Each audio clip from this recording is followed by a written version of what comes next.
Ready, set, let's go! Hello there, and welcome to the Colorado Sports Connection. I'm your host, Jake Wilkin. This week, we'll be talking about the NFL training camps, which finally opened. The Broncos opened theirs on the 23rd with their first practice on the 24th. We'll also have a recap of the Rockies this week, as they had 3 games against Boston and 4 games against the San Francisco Giants. The Denver Broncos finally opened their training camp this week. Sean Payton is in his second year as a head coach for the Denver Broncos as he tries to shape us into a Super Bowl champion. This year, he'll have another big question as who's going to be the quarterback. The big question, yes of course, who's going to be the quarterback is going to be answered by one of 3 guys. Bo Nix, the first rounder we drafted out of Oregon with the 12th overall pick, or Jarrett Stidham, who's the backup last year and started the final game of the season. There's also Zach Wilson, the former first rounder of the New York Jets, who was picked up in the offseason. The running back room is fairly similar as the top 3 backs remain the same. Javonte Williams will be the starter again as he's looking leaner as he returns for his second year after that big knee injury a couple of years ago. Jaleel McLaughlin and Samaj Piran round out the top 3 running backs. The wide receiver room will look a little bit different as Jerry Jeudy had been shipped off to the Cleveland Browns. Cortland Sutton signed a new 2-year extension that adjusted his pay this year, and he'll be making $15 million this year. Marvin Mims is looking for a bigger role, and rookie Troy Franklin is hoping to step up and show what he can do, and they're both speedsters looking to make big plays down the field. The offensive line is one of the most steady positions that we've had in a couple of years. This year, the only difference will be center, as last year's center Lloyd Cushenberry signed with the Tennessee Titans in the offseason.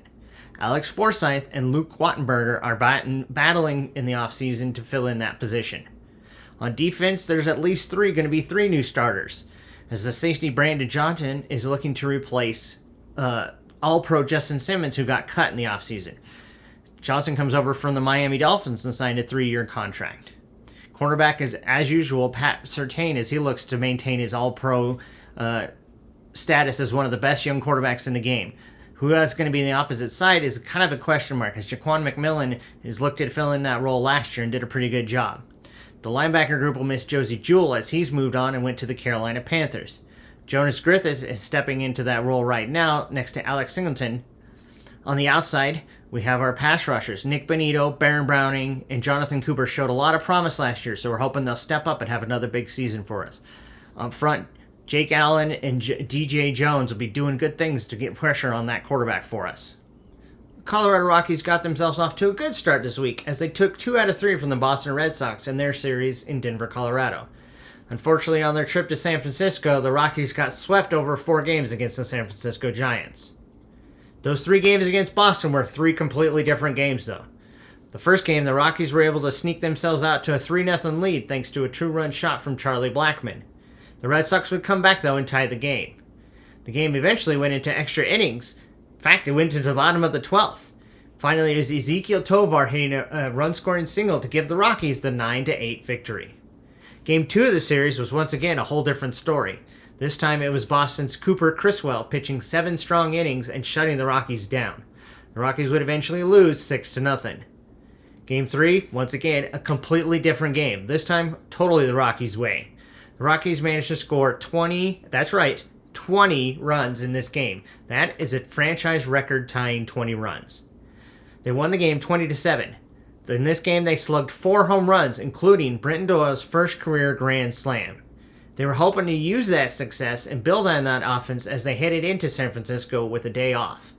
Unfortunately, on Friday, the Giants decided they weren't going to have any of that.